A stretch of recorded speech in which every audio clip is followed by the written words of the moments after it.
Peggle.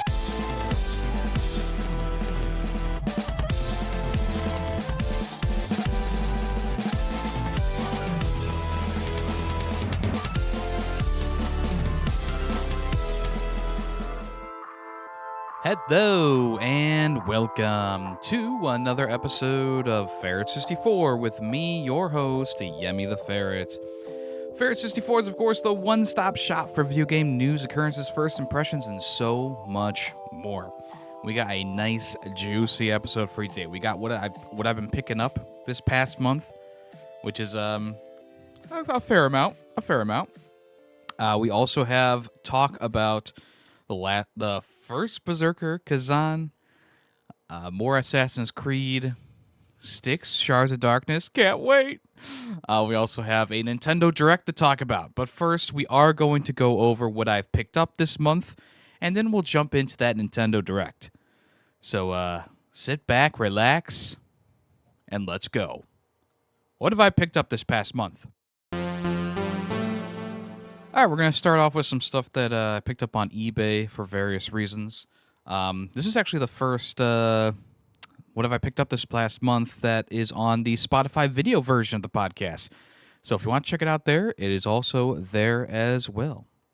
To start things off, we have a Lord of the Rings game called Guardians of Middle-earth, featuring characters from the Hobbit trilogy. Let's go. So if you don't know what this is, this was like a Lord of the Rings like MOBA that they made. I don't even know if it still works, but it was a pretty scarce game to find on eBay. I did play this back on the PS3 back in the day. I believe I had it digitally. I think it was free on PlayStation Plus for some reason. But I don't, like I said, I don't even know if this works. It might just be a disc that has no value to it. But it was getting a little bit expensive on eBay, so I decided to bite the bullet and I bought it for like $25. So we'll see if that, produces anything. Also, this game has been getting pretty big recently, and I found a pretty good deal on a sealed copy. Sonic Unleashed for the PS3. I am loading up on Sonic games. I wonder why. But yeah, Sonic Unleashed, there was a lot of hubbub about a PC port of this game that was unofficial, of course. But yeah, this is a sealed copy. Pretty good condition there. So I've been trying to get all of the console Lord of the Rings games. So one of them that I knew was going to be pretty cheap was the Lord of the Rings Gollum. I do already own this digitally. But for whatever reason, my collector brain was like, I need to get Gollum physical because it's so worth it, folks. But yeah, this is one of the last Lord of the Rings games I needed physically. Battle for Middle-earth 2 on the Xbox 360 is the actual last one that I need. But that's a little bit of a pricey game, so, next up is a game that we streamed, which is Styx, Shards of Darkness. The case has a little bit of an issue at the bottom here. I don't know if you can really see that. There's like some sticky goo that I can't get off. I don't know where that came from. But yeah, Styx, Shards of Darkness. It was a fun playthrough. I will talk about it in a little bit. This was a recommendation from Lucy in the Discord. Fist of the North Star, Lost Paradise. For whatever reason, this game is very, very expensive. Probably because it was a PlayStation 4 exclusive. But the original version of the game, meaning not the greatest hits version, goes for like $60 to $80 open. But the greatest hits version, or PlayStation hits version, that was going for about $30. So I decided, you know what, this is probably going to go up too. I don't see why not. But it looked pretty fun, so I thought, might as well pick it up. Here's a game that I also own digitally on Epic Game Store, but I wanted a physical copy, and that is Mortal Shell. This is a Souls-like game where you inhabit various bodies, and the cool thing about the physical version is it comes with like this art book, I guess you could call it. But yeah, I just wanted to pick that up. It was really cheap, like $10, and I said, okay, yeah, I'll just get that because It was decent. I didn't get very far in it, so having it physically is always nice. Here's a game from my childhood. This is one that Greedy Waffles and I played a fair amount, and that is Ghost Squad on the Wii. Ghost Squad. I knew that this game wasn't going to be that difficult to find. For whatever reason, a lot of copies were in pretty bad shape, but I found this one. It was in really good shape, and it came from Canada. I don't know why. I don't know why that's important, but it came from Canada. Took a little while to get through customs, I will say. Next up is another game that we streamed. FYI, I do not have the official case for this one. I don't remember where I got Wolfenstein 2009 physically, but it must have been like an eBay or like a GameStop or something like that, where I just don't have the Xbox 360 case for it. It's just a plain almost like a PS2 case, honestly. This is also the same thing that I have for Call of Duty 2 whenever we get around to showing that off. But yeah, I mean, I still have it physically, so it's not like anything weird. Next up, I got a couple Xbox 360 games. We have Need for Speed: The Run. I don't really know much about this one, but I do have it. There's that. Call of Duty Advanced Warfare 0-Day Edition. Someone paid an extra, I don't know, $20 to get this -1 day. So the interesting thing about the 360 version of this game, it comes with an install disc and a play disc. So I'm not sure how different this version is from the PlayStation version, like the PlayStation 4 or Xbox One version, but I figured it might be kind of funny to check that out eventually. And then last but not least, this copy is in a bit of rough condition, I will say, but it did come as a bundle with the other two Xbox games I just showed off. That is Red Dead Redemption. The main reason why I wanted this is because this was one of the original games that I played on the Xbox 360, and I do have a fair amount of nostalgia for that. But the artwork and stuff itself is a bit worse for wear. So, yeah, that's not looking too hot. I also have something else. All right, so had to get a new Xbox 360. As I said, my old one wasn't doing too hot, wasn't really reading discs, and it also had red ringed. But I got the Xbox 360, like I forget what they called this edition. It's just the last. It's the last version of the Xbox 360. I got this plus the 3 games I just showed off and a controller for less than $100. It was $97, and I said that is a super deal. It works like a charm. Nothing wrong with it. And I will say, like, the design is pretty sleek, but I mean, it's no Xbox 360 Elite. Let's be honest. And then yes, I also got a controller. It's blue. It's in better condition than the one that I use normally for Xbox 360 games, which was my original one. So can't really complain there. But yeah, good deal, and I'm glad that I decided to pick that up. All right, let's move on to some stuff that is either new and or was new and still in wrapping that was not from eBay. First up, I got the Balatro playing card deck. So this is like it's not exactly what I thought it was per se, but it's still pretty cool. It's a deck of playing cards, and it has some jokers in there. I feel like because I think they announced a new version of this that actually plays more like Balatro, like a card game of Balatro. This is just a deck of cards, like to play solitaire or something like that, But kind of fun. Enjoy, I like that. Let me see if I can find a Joker. Oh, there it is. The Joker. And not the Batman one. All right, so this was a pretty cool thing. Stardew Valley got its first official wide release physical edition, and I've never... I mean, I think I have the game on, like, Steam or something like that. But, yeah, this is the Switch version of Stardew Valley physical. I thought it was pretty nice. Pretty nice looking. And this came from Fangamer, so you didn't have to wait 5 years for it to come out. Not throwing shade at anyone in particular. Next up, a physical copy of Transformers Devastation on the PS3, not the PS4. The PS4 version is very expensive still, but the PS3 version was actually being sold through Amazon. I guess someone out there found a lot of these, and they were selling them for like $20 on Amazon.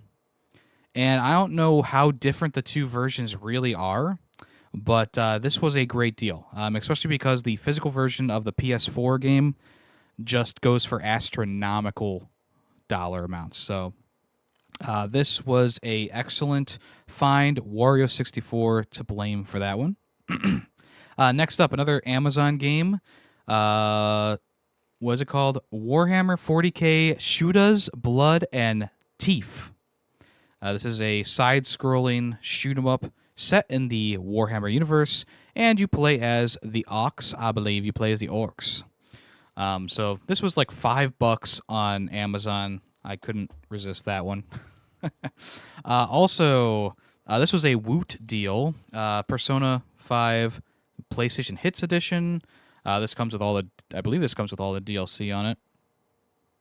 Yeah, maybe not. But anyway, PlayStation Hits Edition. I know it's not like that crazy of a find, but you know, $5 for that too. Not too shabby at all. $5 for Persona 5. All right, so I got a bundle of games here, and I got all these for like a buy two get one free deal. We got Matchbox Driving Adventures, which was a game I act like you might be like, oh, Yemmy, that's kind of a stupid thing to get. I actually was wanting this because I was a Hot Wheels, half Matchbox kid back in the day, so I thought it might be kind of fun to play Matchbox Driving Adventures.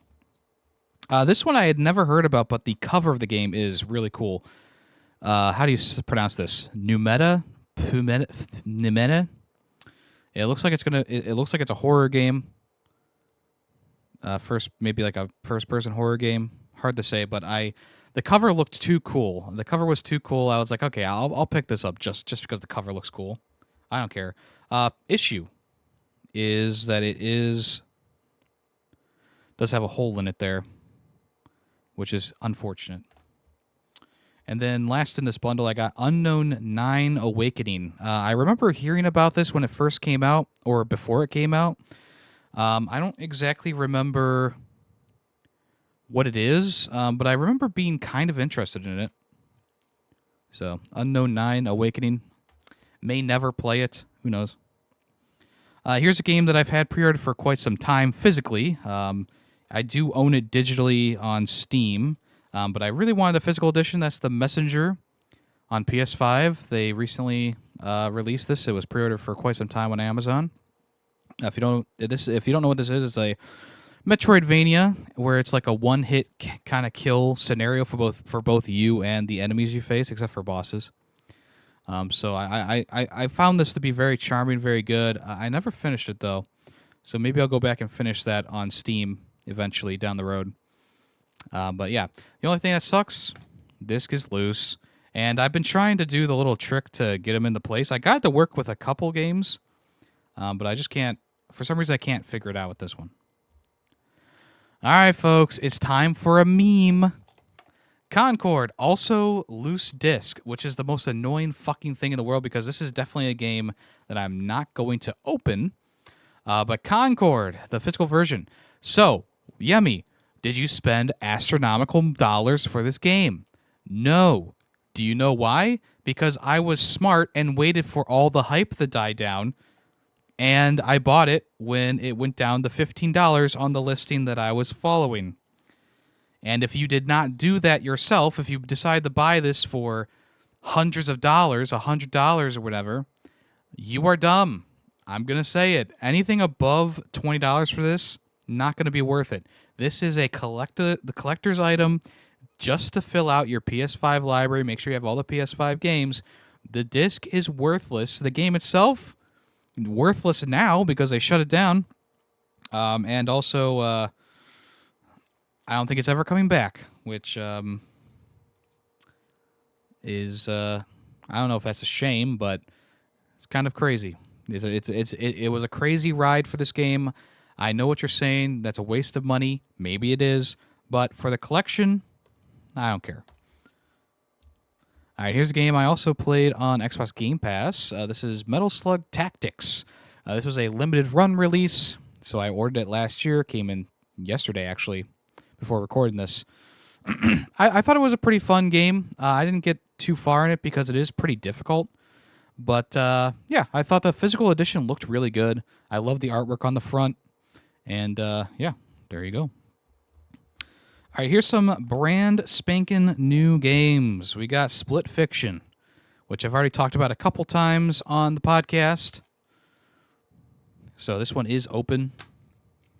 There it is, Split Fiction.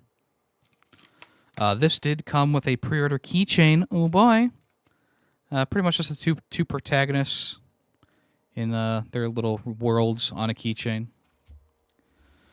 This game is in my PlayStation right now. It's Assassin's Creed Shadows. Oh, man, excuse me. Use that code if you want to. I already redeemed it. Get fucked. And then finally, the first Berserker, Khazan. We are actually streaming this one. So it is in the box right now because I pulled it out for Assassin's Creed. But first Berserker Khazan, that's it. That's all that I got today for you, folks. Let's go ahead and move on to the next part of the show, which is what was announced at that game showcase. All right, so the Nintendo Direct from March 27th, 2025. It happened. This is most likely the last one that we will ever get that is going to be purely Switch 1 games. Even though I feel like there's a couple of Switch 2 cross-generation games in here.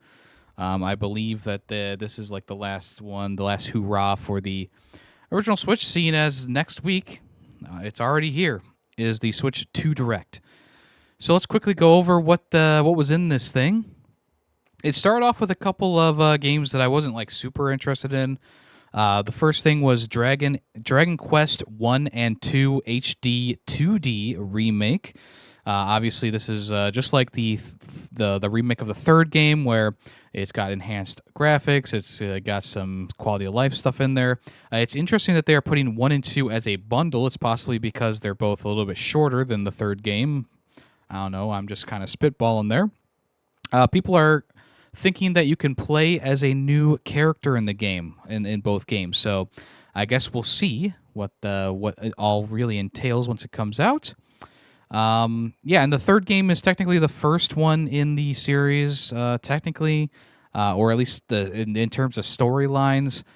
So if you want to play through the entire series, it would be best to pick up the third game and then play the first and second game.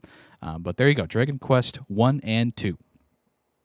No sleep for Konami date from AI, the Somnium Files. What a name. This is coming out the 25th of July. Uncover the truth hidden in reality and in dreams. Join Special Agent Konami Date on a case to discover the whereabouts of internet idol Iris, who has been trapped in a mysterious escape game. So I guess the premise is kind of interesting, I suppose. It seems to be sort of like a detective, like, I don't know. It's hard to say exactly what this is because the trailer is very flashy and there's not much going on. But it does seem to be some sort of like third-person puzzle-solving, of course, kind of game. And you may possibly need to like tell someone what to do while you're doing things as well. I mean, when I originally watched the Direct, I was like, "Oh, anime game skip." Going back and watching the trailer, it doesn't look bad by any means. I think that it's going to be a fine anime game for the people who like anime games. But there might be something in there maybe for people who aren't super into the JRPG-ness, or not the JRPG, but these anime games. But anyway, that's that. I've talked more than I needed to about that already. Next up is Raido Remastered, The Mystery of the Soulless Army. So this is a beloved supernatural RPG from Atlas. Experience the story of Raido Kuzunoa 14. A apprentice detective and devil summoner undertake the case of the century to uncover the secrets of the Soulless army with the aid of your demons. With revamped visuals, quality of life updates, new voiceovers, and an overhauled battle system, an exciting and unexpected journey awaits both veterans and newcomers alike. So I guess maybe this is one of those kind of games that's maybe a bit of a underground or whatever. Because I've never heard this, obviously, and I'm sure there's lots of people who are excited about this. Me personally, don't really see me playing it, but if you are interested in it, nice. I'm glad that you got that. All right, Shadow Labyrinth. This is coming officially on July 18th. This is the Pac-Man game, kind of, where you essentially you're like this sword fighter in like the dystopian future, and this little Pac-Man type orb follows you around. And even though you do some like Metroidvania climbing and stuff like that, he can also help you with walking across ravines and I guess climbing on things. He can also transform into a giant mech and have you inside of it to fight. And the upgrade system has to do with those pellets that you would find in like any other Pac-Man game. So I mean, I think this looks kind of like crazy enough to work. I know we saw some gameplay for it before, like during like a Summer Games event. But seeing more now, like I said, it's just so crazy that it might work. And I am interested in taking this in picking this up. So July 18th, Shadow Labyrinth. I guess the other thing to mention is they're calling him Puck, Puck, which was the original name for Pac-Man in the USA, but because kids were replacing the P with an F, they decided to change it to Pac-Man. So there's a little bit of trivia for you right there. All right, so this was pretty crazy, pretty wild, pretty insane. Patapon is coming to the Switch on July 11th. This is a 1+2 replay. Now, I know there's 3 games in the series, but this is Patapon 1 and 2. And this is the remastered version that came out on PlayStation 4 back in the day, pretty long ago at this point. But yeah, you can get both Patapon games for one. So essentially in this game, it's a rhythm game, and you tap out a sequence of buttons to order your troops around. So you can move them forward by doing like AABB. You can tell them to attack by doing AAYY or something like that. And there's a whole bunch of different button combinations that you will be able to pull off. This will be available on the 11th of July.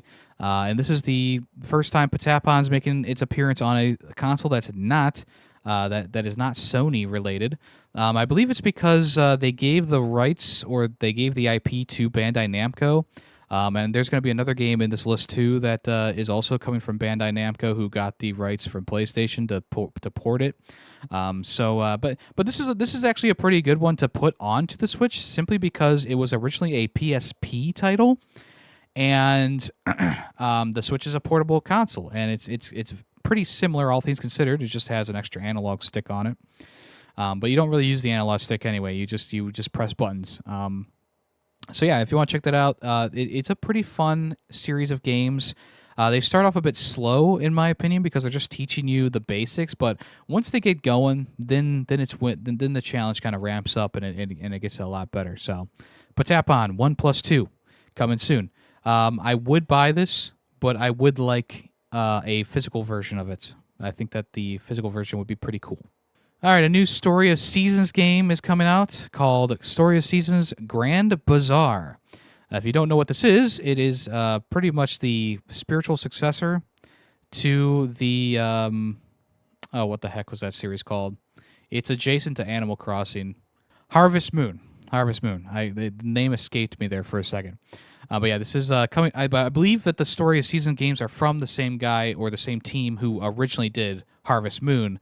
So the quality has been better than what the Harvest Moon games have been recently, or pretty recently. I think that's the story behind all that. But let's take a gander at the description here. The winds of change bring you to the breezy hills of Zephyrtown. Rebuild your farm from the humble beginnings and breathe new life into the town's once famous bazaar. Set up your stall and sell produce and goods, and meet charming townsfolk to befriend and romance as you help the community thrive. So yeah, there's that.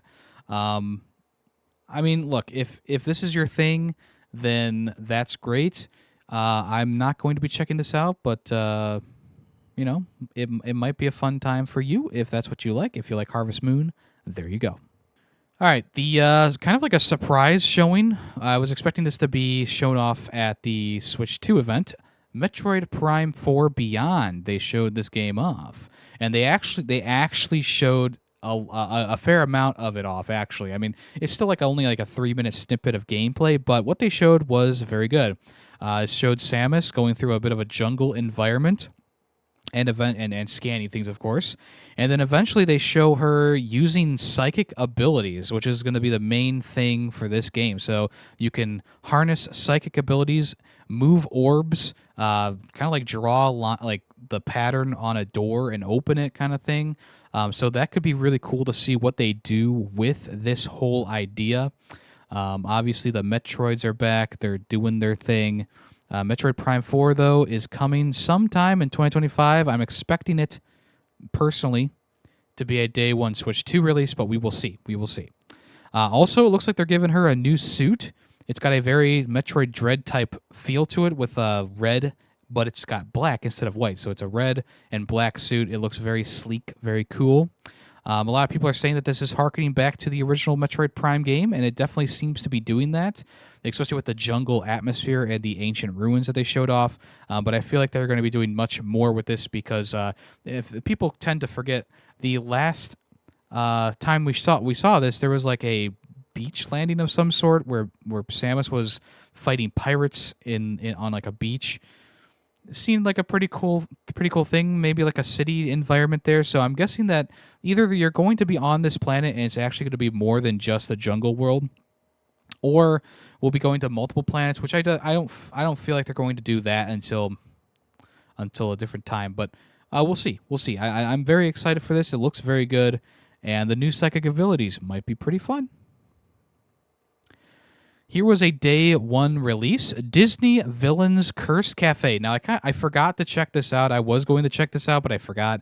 This actually released on a couple different platforms. I believe it's on Steam and PlayStation as well. Yeah, essentially what you do is the villains of various Disney movies, like Ursula and who's the guy from Beauty and the Beast? Gascon.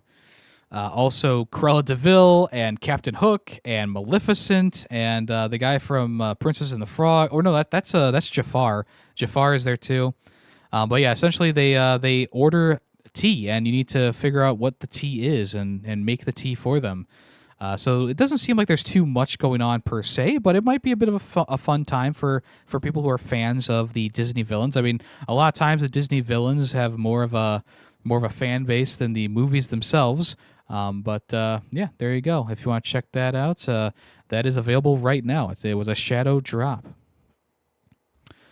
Another game, we got Witchbrook. This is a game coming from Cuttlefish, Chucklefish, not Cuttlefish, Chucklefish.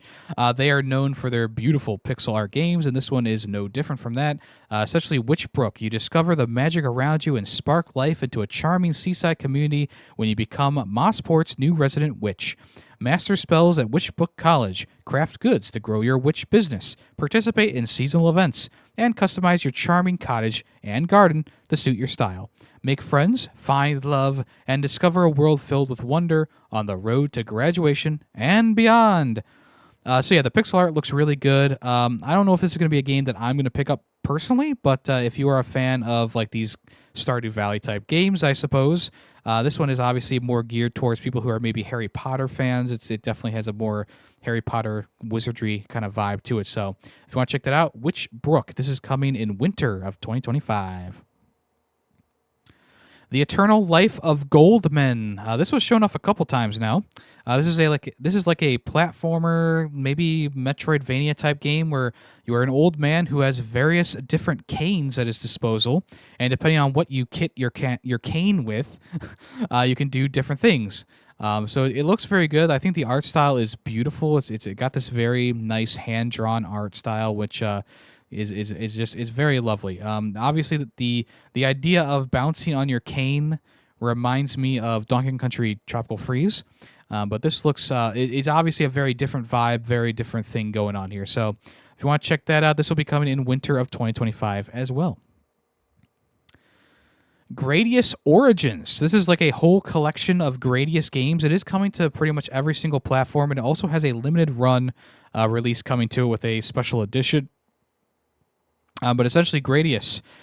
This is the bullet hell kind of like game. It can be a side scroller. It could also be a top down. It's also been a maybe something in between. But yeah, I didn't realize that there's Gradius games that are called different things. So there's like Gradius 1, and then there's like Salamander or something like that. I'm trying to find the names right now. So there's Gradius, Salamander 1, Life Force, Gradius 2, Gradius 3, Salamander 2. And then the main crazy thing at the end of it all was that they are making a new one. There's a new Salamander game, which I believe is Salamander 2. I believe that's the brand new game. Or I'm sorry, Salamander 3, all new Salamander 3. So that's pretty cool. They also said that there's going to be some quality of life things in here, like an easy mode for people who don't want a big challenge, invincible mode for people who maybe aren't very good at these games, training mode to help you learn the mechanics of the game. So yeah, very, very cool stuff. There's also going to be a quick save stuff, online ranking boards, a sound gallery, a visual gallery, and a Gradius guide, like a Gradius wiki in there as well. So very cool. Like I said, you can pre-order this on digital storefronts, of course, but you can also get a limited run physical version of the game if you want as well. Looks like this is going to be pretty cool. Very excited to try this out because we played the original Gradius on the Nintendo Switch Online service a couple years ago now. And I mean, for a shoot 'em up, bullet hell kind of game, very cool, very enjoyable. So there you go. Rift of the Necromancer. This is available on the Switch right now. I believe this was another shadow drop for the system. This came out on Steam a couple weeks ago at this point. But yeah, essentially it's a rhythm game where you battle monsters on a Guitar Hero type board, and as they come towards you, you press the right button to take them out. There's also plenty of little mini games in there as well to do with the mechanics of the rhythm game stuff. So yeah, and there's also like a Celeste DLC and more coming soon, including looks like Super Meat Boy was in there as well. So pretty cool. And Peppino from Pizza Time also was there. So you might be getting some song packs from those games, which is really cool. So yeah, Rift of the Necro Dancer, if you want to check that out, that's available right now on Switch. All right, Tamagotchi Plaza was announced. The Tamagotchi fans rejoiced. They've been waiting for this one for quite some time. This is a game where you are in this little plaza and you have a bunch of little mini games to play as you brush people's teeth or create stuff in your tea shop or paint bicycles and rearrange events and patterns on an outfit. Lots of different things to do, it seems, in this plaza. And of course, you also get to play as a little Tamagotchi type character. I always called it Tamagotchi, but it is Tamagotchi. This will be available June 27th. Let's read the description of this one. The next entry in the beloved shop simulator Tamagotchi collection, Corner Shop. The series invites you into a whimsical world of wonder shops with over 100 Tamagotchi to play with. As your shop's reputation grows, new Tamagotchi will visit, including a new original character. Make your shop thrive and turn the town into a bustling place. So it could be kind of fun. Could be kind of fun indeed. Pokemon ZA got a new trailer. This is coming late 2025. I'm guessing this is going to be the holiday game for Nintendo. We also found out that ZA does not mean Z on the Switch, A on the Switch 2. It was something a little bit different. You need to work your way through the battle ranks. You start at Z and you go all the way to A. So that's like a battle rank, and then once you're at A, you fight like the big bad, or not the big bad, but like the champion. So what they described is there's these zones that turn into battle zones where you can meet not other players, I guess, but you can meet like AI opponents who have their own Pokemon, of course, and you can fight them in these red zones. The wild areas are green, the battle areas are red. And if a trainer spots you, they will fight you. And what you need to do is just fight every trainer and work your way through the ranks and get to rank A. And of course, the higher you go, the more the more your opponents are going to be maybe a bit more skilled, I guess. So they're taking full use of this new battle system that they have. So you can essentially like do like a first hit on a character if they have their back turned to you. You can literally like do a move on their Pokemon before they even start battling you, which is kind of crazy in my opinion. Also, with the new battling system, you can use moves like with the what's this bunny's name? The Digger's Bunny, the Digger's Bee. Essentially, you can use the dig move to dodge whatever they're throwing at you at the moment, and then, of course, your follow-up move is what hits them. So the new battle system looks like it's going to be pretty cool. There's also like the new Pokemon Mega Evolutions. These are like they're kind of like the Mega Evolutions from Pokemon Sword, where they turn giant, but not really. It's more of like they're just transforming into like a more powerful version of themselves.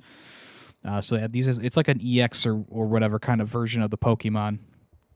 Yeah, I mean the gameplay itself and the mechanics of the game sound good. They look good. The game graphically though is a bit of a hard point here. There's I feel like they're trying to show the best parts of the game in terms of graphics wise, but even like the best parts of the game graphically don't look amazing. It's definitely on par with what Pokemon Scarlet and Violet were, which a lot of people were complaining about that game too. I don't think it's going to affect anyone's like true love for the game. If they play the game, I don't think they're going to be like, oh my god, the graphics are so terrible. As I feel like as long as the gameplay is good enough and the new gameplay system is also good, I don't think people are going to care too much about the graphics, but we all know that Pokemon could do a better job, or Game Freak could do a better job with this.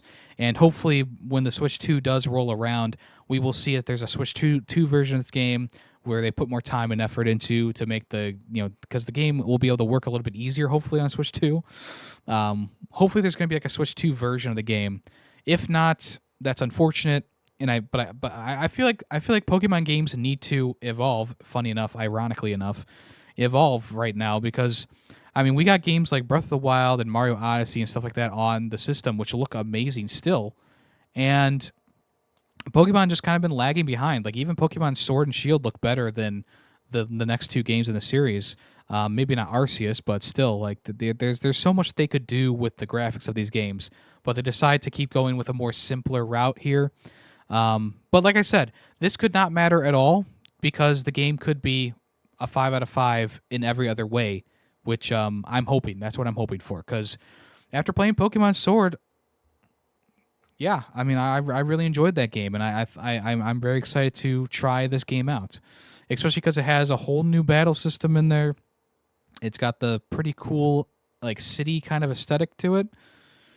So yeah, I mean, we'll see what happens. Pokemon ZA officially coming later this year. I'm guessing it's going to be around like Christmas time. A new Rhythm Heaven game called Rhythm Heaven Groove is coming around. This is coming in 2026, so it is quite far away.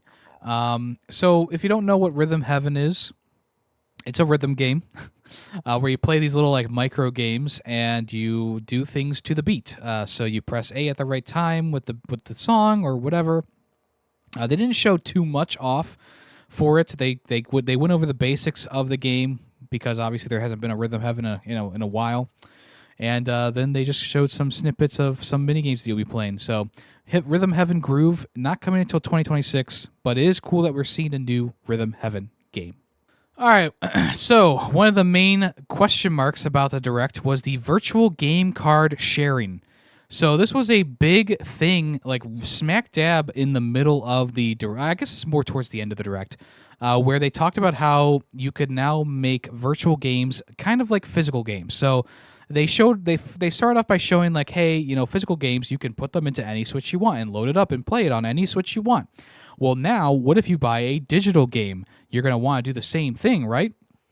This is obviously geared towards people who have multiple Switches right now, but in the near future, hopefully around summertime, we will mostly all be getting another Switch, being the Switch 2. So I'm guessing that this is going to be a faster way, hopefully, that you will be able to transfer games over to your new system. And hopefully it won't take too long, but it seems like it's a bit of like a packet burst situation where the game itself is compressed into like a quick burst of data, and it just goes boom right to your other Switch, and then you can play it on that Switch right where you left off, which would be very cool.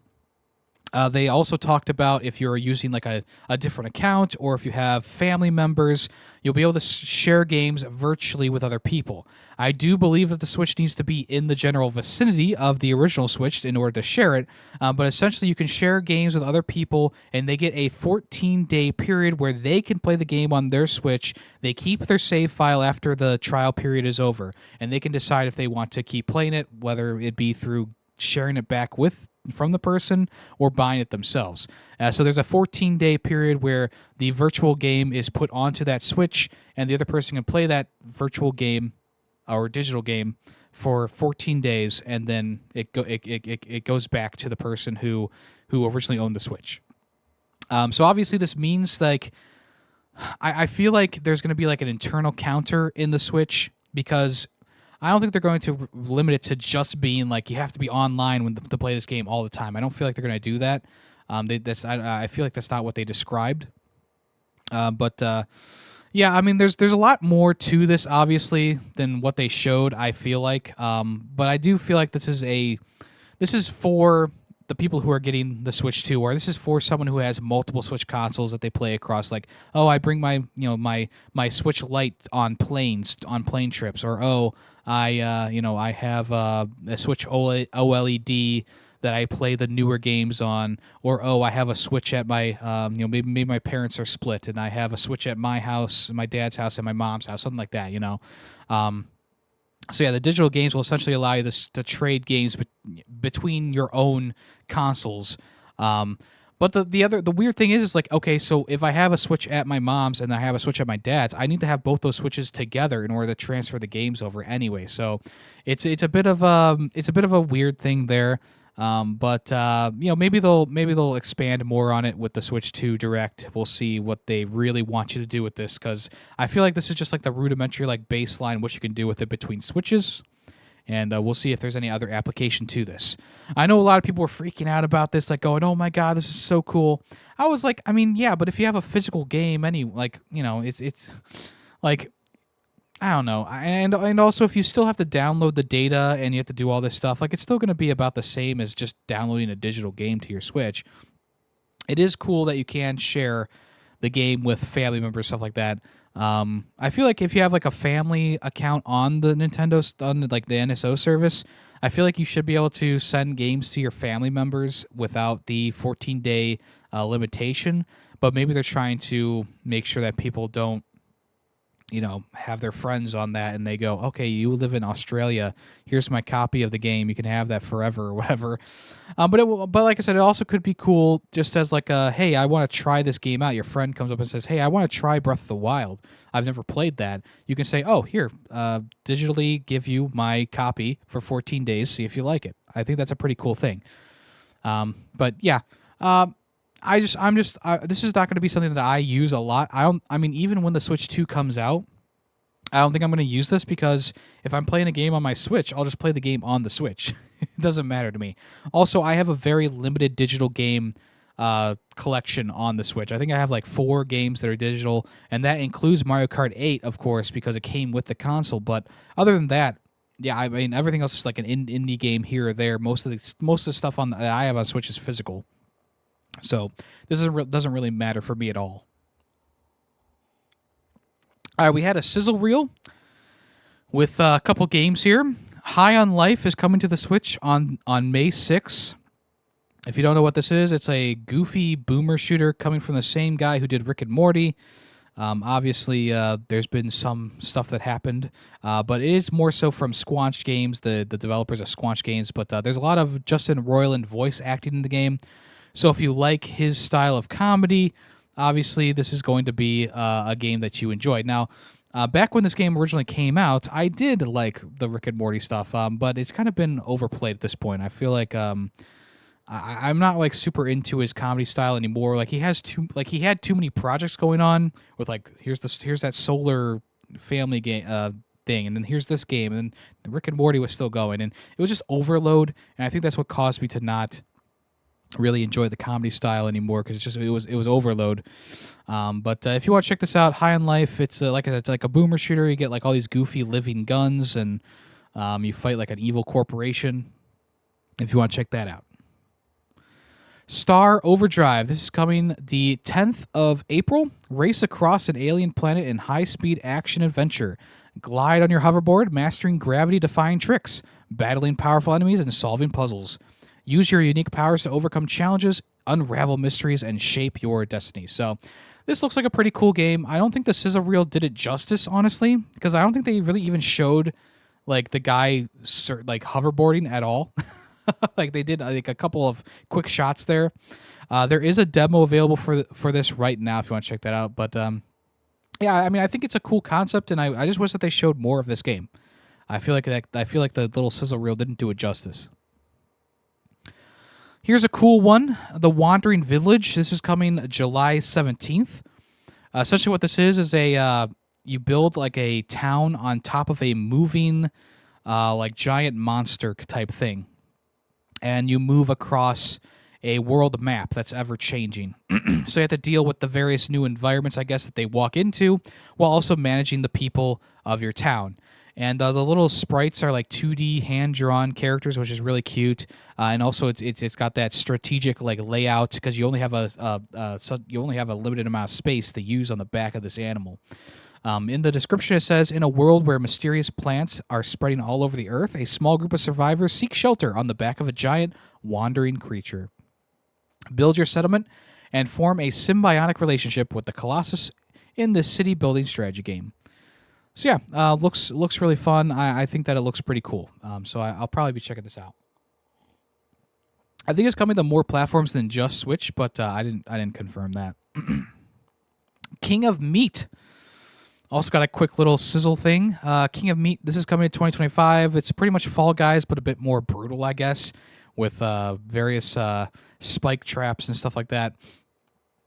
They also said it's going to be a hack-and-slash co-op game as well, so maybe it's more than just like a platformer. Once again, a game that could have used a bit more than just a sizzle reel, because I didn't really see hack-and-slash as a part of this, but if they're saying it is, then I guess it is. Oh, here it is. There's a dungeon create mode, so maybe that's what they showed off was a dungeon create mode.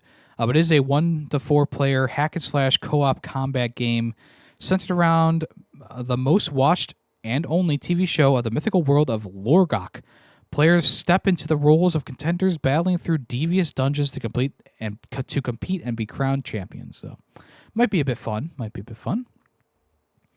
Luz Lagoon was also shown off. Traverse the vibrant Limbo Arpeggio in search for your Uncle Lou, who mysteriously disappeared and left you his seaplane delivery service. Explore islands, harvest resources, and hone your crafting skills to complete jobs and grow your business. This one looks pretty interesting. Obviously, it's a bit of like a platformer while also being, I guess you're going to fly your plane around to different locations.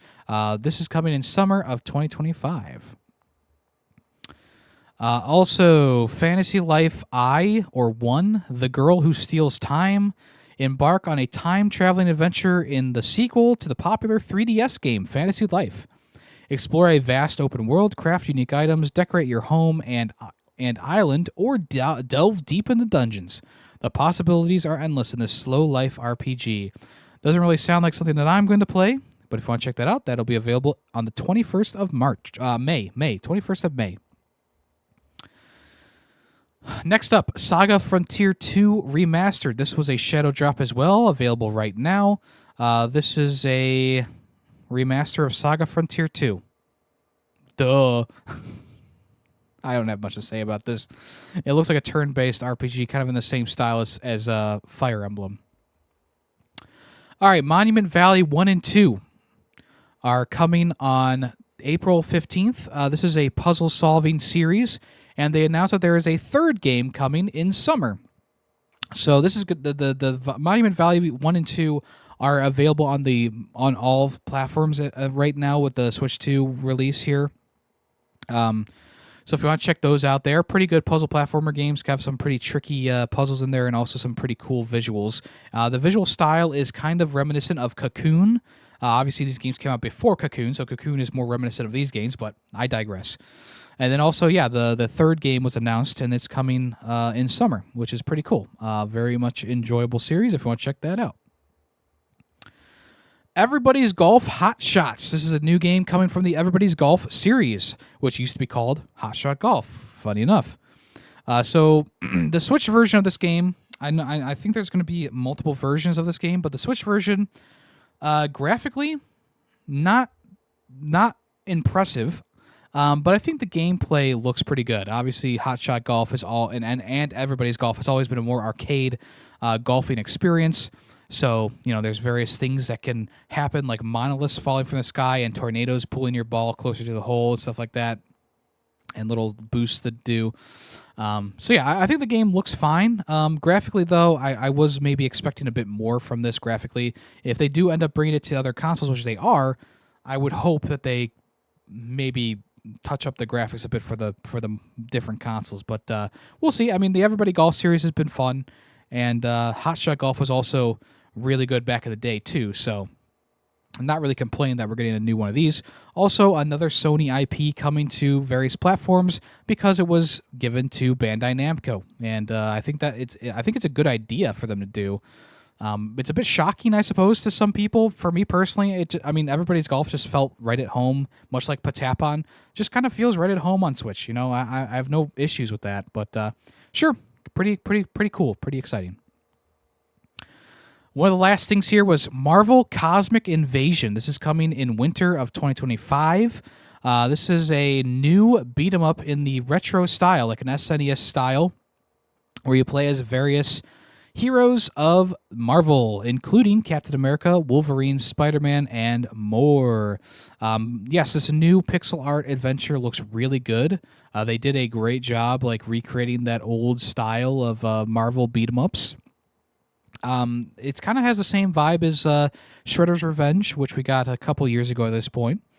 But yeah, cosmic battle awaits. After Annihilus launched an unprecedented attack across the galaxy, all life hangs in the balance. Nova, Spider-Man, Wolverine, Phyla Vel, Captain America, and many more heroes, both Earthborn and Cosmic, will join forces in a star-spanning brawl adventure across the deadly Annihilation Wave. From New York to the Negative Zone, the future of the universe will be fought across the stars of Marvel in Cosmic Invasion. So yeah, pretty cool. Very, very cool indeed. I really love the visual style. And they also did this really nice 90s-inspired intro to it as well, which looked very cool too. So very, very much looking forward to that. And like I said, that's coming late 2025 in winter. All right, we had Tamagotchi. Now we have Tomodachi, or Tomodachi.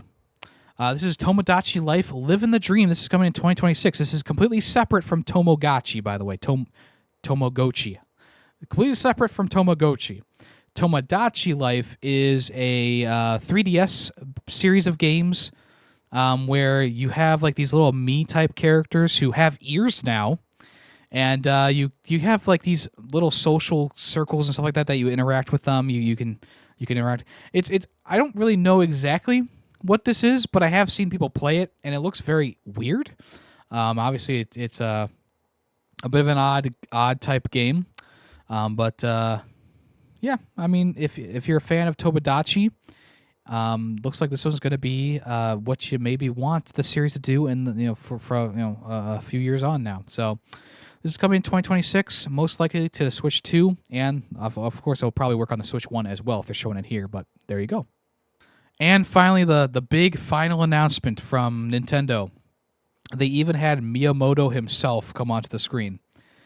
Nintendo Today, the new app that launched the same day as the Nintendo Direct, is available now across all different platforms. And what this is a phone app that gives you daily Nintendo news.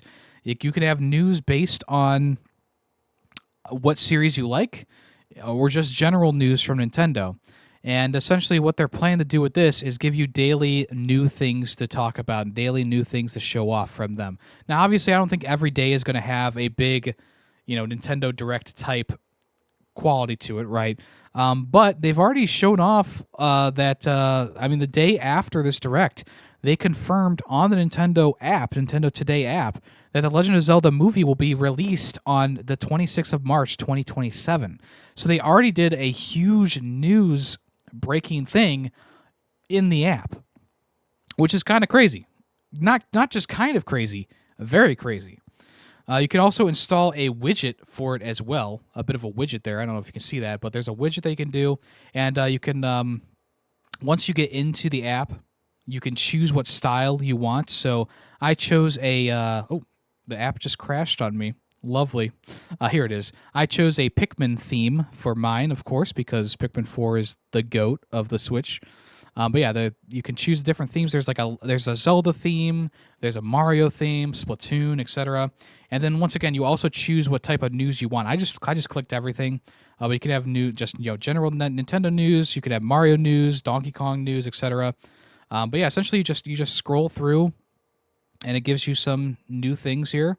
There's like these little cartoony stories that you can watch. There's lots of little videos on here. This is actually a Tom Nook comic book here, or a little comic strip. It's very short, but it's a little comic strip there. That's kind of cute. Who is this? They give you a very detailed backstory on Mario today, and then also shows like the latest games that he's been in. I was hoping that you would see everything there, but whatever. And also it looks like Tomodachi Life had a bit of a new video maybe for today. Rating pending. Let's see if it's the same one. No, it's the same trailer. Okay, it's the same trailer there. And then they also have a countdown to the Nintendo Direct that's coming out for the Switch 2. So that's pretty cool. Which is actually today, it's technically 3 days. I was on yesterday's, so yeah, there's 3 days there. If you want to use this as a calendar app, you can also do that. If you go to the calendar setting, you can actually create events for yourself. So pretty cool there. And that's pretty much it. I think it's a cute little app. I think it's practical, and if they're going to do more stuff like the Zelda movie announcement, then it's definitely going to be worth having. Obviously, you can be cynical about this and be like, oh, they just want Nintendo branding everywhere, Nintendo branding on your phone, Nintendo widget on your home screen. And yes, they obviously want you to be thinking of Nintendo at all times. But also, like, if you are a Nintendo fan, or if you're a person who follows Nintendo news, it's also the perfect way to just get pretty much daily news about Nintendo. And like I said, obviously, I don't think every day is going to have a blockbuster like thing happening. But I think that's a cool idea, at least, to say the least, I should say. And we'll see. There might be some Alarmo maybe integration in there as well in the future. We'll have to wait and see. So yeah, I thought the Nintendo Direct was pretty good. I gave it an A-. It started off a bit. I was a bit worried at the start that it was going to be like all anime games, but they pushed past the stuff that I didn't really care about, and there was a lot of really cool things shown off here. So I cannot lie. It was a pretty good Direct, especially for the last one. You feel like they really wouldn't have too much for the Switch 2. I'm sorry, for the Switch at this point, especially with the Switch 2 Direct coming so soon. But I will say, I was very pleasantly surprised with this. I only skipped around a couple of those anime games, and that was it. And most of it was actually very interesting, very cool stuff. So there you go. Once again, I don't think I'm like super sold on the virtual cards idea. I think it's a good. I think it is a good idea, but like for me, it just doesn't really. It's not really for me, I guess. And then the Nintendo app, the Nintendo Today app. I love that. I think it's a very nice idea. Very good app. So there we go. Let's go ahead and move on to what have I been playing this past week. So, what have I been playing this past week? Well, I'll tell you. I've been playing a lot of the first Berserker Khazan. Like I said, I decided to stream the game which is not normal for me to stream brand new games, especially because I run a constant contest at the end of the year or beginning of the next year about my top 10 games list. So if I play a game that I super love and everyone sees that I super love it, it's going to be kind of an easy one to put on to the top 10 list, maybe even number one. So that's why I don't really do. I mean, I also don't like to stream new games because there's a lot of new games that come out that I get and I play maybe a couple hours and I'm just not feeling it, and I try to force myself to play those games and I just can't get through them. So there's also that aspect as well that makes me not want to play new games on stream, because there's always a couple from a year that I buy that I go, I'm not really feeling this, I don't want to play the rest of this. And you can't really do that if you're streaming the game, because people, not only do they probably want you to finish it, but they also expect you to finish it, right? But the first Berserker Khazan was a special occasion because I had loved the demo so much. If you want to go back and listen to my thoughts on the demo, a lot of that stuff that I talked about in the demo works here too. I could literally probably cut out that whole section and put it here, and it would all still be working. It would still work with the context of the official release, because even though I only played up until you got the big great sword in the demo, I knew that there was still much more to do in that demo. They literally give you 2 boss fights. They give you they show you all the weapons that you can use at the beginning of the game, and you do that boss fight, and that's where they leave you in the demo. So I wanted to be surprised when I played the game because I was enjoying it so much. I was actually pretty surprised that I was enjoying the game so much. So I decided to stop there in the demo, talk about it in the podcast, and move on. And everything that I said about the first section of the game, I still stand by. It's a beautiful game. It's animated very well. It's got that cel-shaded graphic style. It's got the voice acting that is really good as well. The combat is punchy. It's heavy. There's a bunch of different weapons to use. Obviously, they start you off with a dual blade situation, but as you go through the game, you can find a great sword or a spear. And you can kind of mess around with those if you so desire, if you want to. And then, whatever you choose, just kind of go forward with, model your character around that style and see how it goes. The game has a very heavy emphasis on the brink parries, or the brink blocks, where you block something perfectly and it causes the enemy to lose some stamina or whatever they call in this game. And if you put them down all the way, then you can, of course, do a big attack. It's kind of like Sekiro in that way, but not really, because the enemies are very aggressive. They don't stagger easily in this game. Lighter enemies, little smaller enemies, do obviously stagger sometimes, but there's times where you'll be wailing on someone and they just will be like, I'm taking this and I'm punching you in the face. So the game it's got a more brutal style to it, not only in how the enemies face you. They definitely are very aggravated. They're very aggro easy. But also the visuals of the game are very brutal as well. There's lots of blood, lots of interesting scenes to look at. One of the main things that looks over you during almost anywhere you go in the game is this big moon presence that has a black hole in the center that looks like an eyeball. It's a very cool visual. Very cool visual. So yeah, as you go through the game, you just kind of see more and more of what the game has to offer, and it really does seem to be switching things up pretty gradually. So you start off with some human enemies. They have a sword and a shield guy, an archer, a big dude with an axe, and it's okay, cool. Then they of course give you wolves to fight, and monkey men, and then yetis, and then bears. And you kind of keep going, and now it's okay, we're going into this next area, and there's undead soldiers, and they have a bunch of different varieties of them, with an archer with frost attacks, and a regular swordsman who you need to hit everyone a second time when they go down, or there's this big guy with a spear. And then you go to the next area, and it's there's reptile men, and they also have a vast variety of and they're all very much different. It's not just a reskin of a spearman. It's a lizard spearman who has a very different moveset, a very different style. So learning is the key to at least this game. I mean, obviously you want to learn for any Souls game. They call this one a hack and slash Souls game, which I guess makes sense.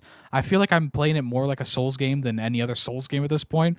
But it is, I guess, it is kind of like a hacky slashy type thing as well. You're very much like doing combos and stuff like that. But yeah, I mean, that's the main thing about any Souls game is like you need to learn the patterns, learn the movesets so that you can get through areas without getting damaged and hopefully take down the boss. Or once you do get to the boss, you can learn its moveset and work your way to defeating it. And even once you do learn a boss's moveset, I mean, there's still human error involved. And there's still the, just like bosses being a bit more aggressive than you're used to or whatever. So yeah, I mean, trial and error has been something that I've been seeing being thrown around, and I don't think that this game is more trial and error than any other Souls-like game.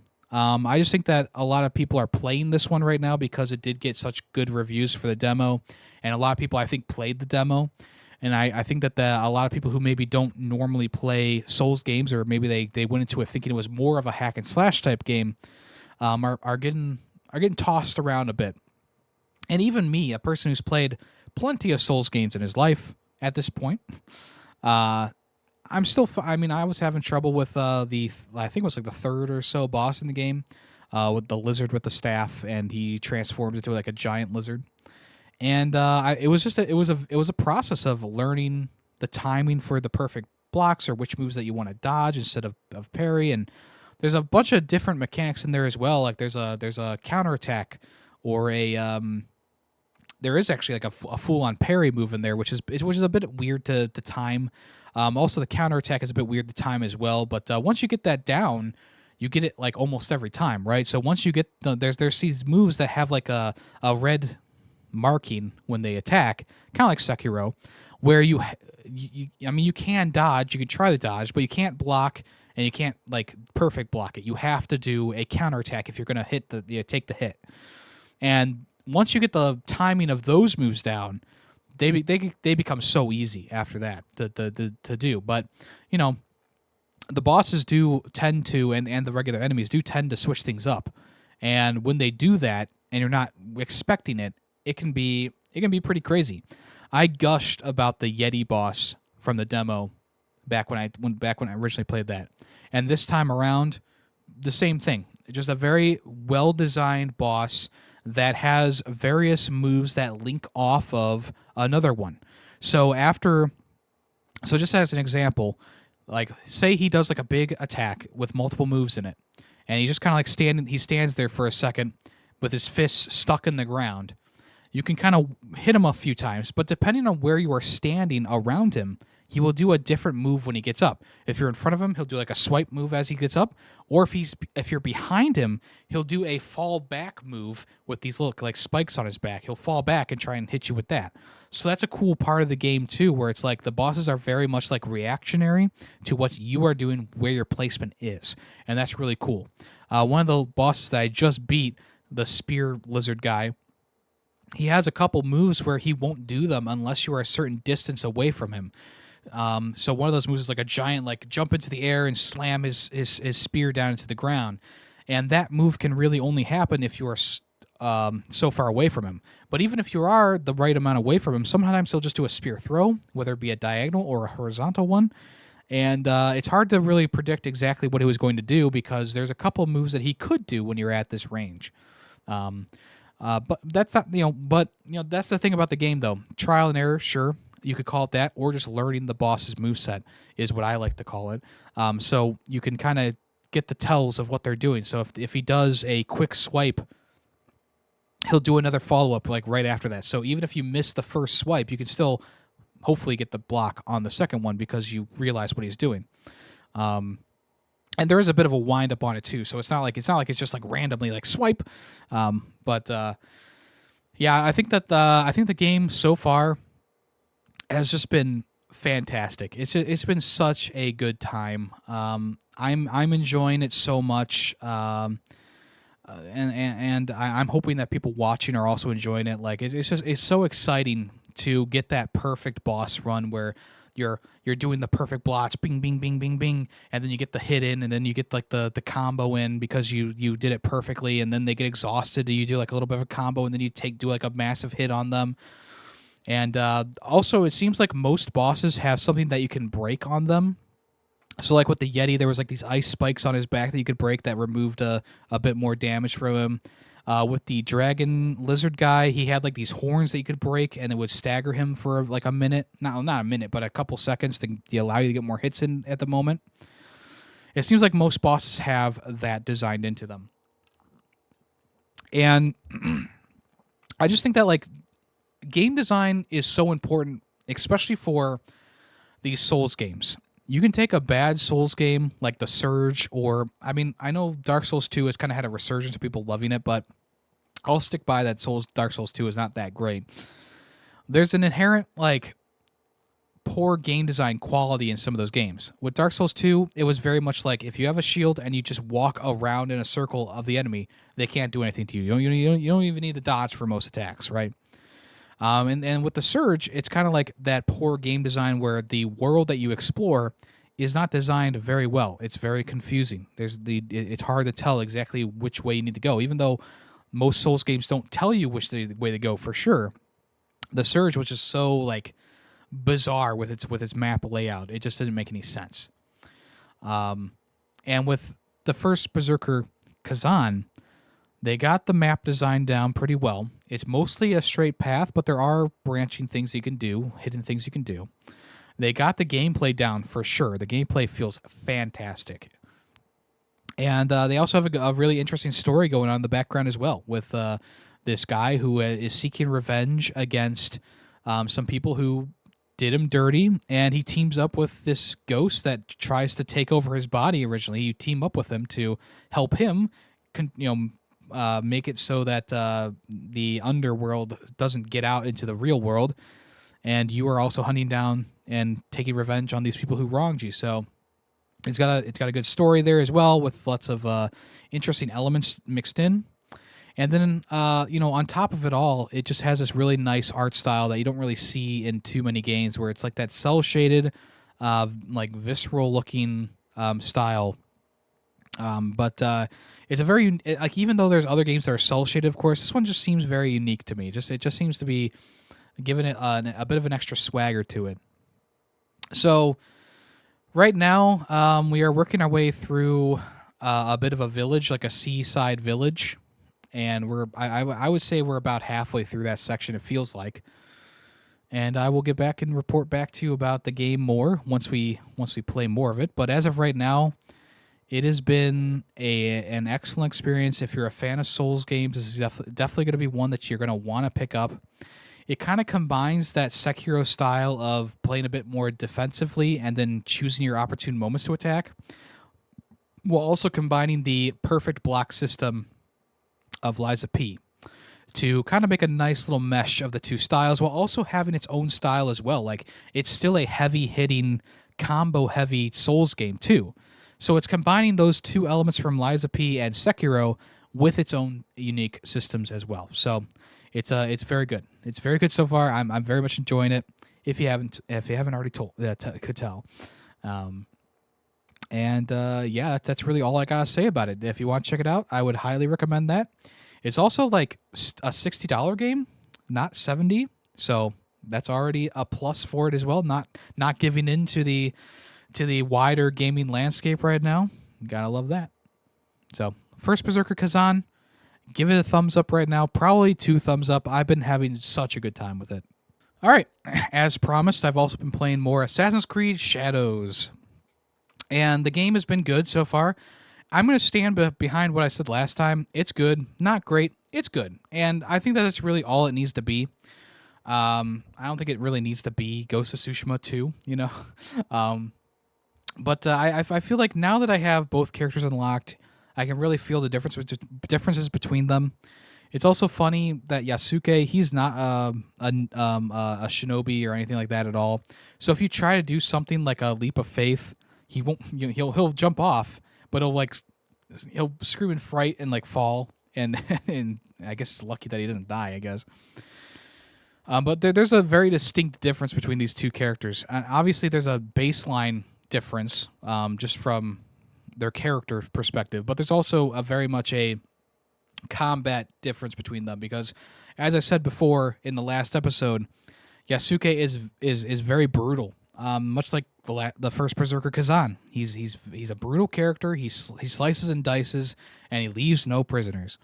And playing as Yasuke, you get like a bit of a power fantasy with him because you're just like, you're just slicing through enemies willy-nilly without really needing to worry about a dodge here or there. Like even though you still need to dodge and parry if they attack you, most of the time you'll be done with them before they even get off the ground or notice that you're there. And I will be honest, I kind of like Naoe's shinobi style more. And maybe that's just because it is a Assassin's Creed game at its core. So there's a lot of stuff like, synchronization points and climbing and lots of areas that kind of are more fun if you do them stealth. But I do like the ability to just kind of be a bit of a hothead. Just go in there and slice away if that's what you want to do.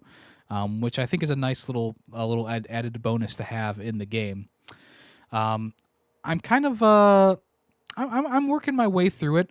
I think that the one thing that's annoying me about the game is just how big the world is, and because it is like a feudal Japan, there's not a lot of.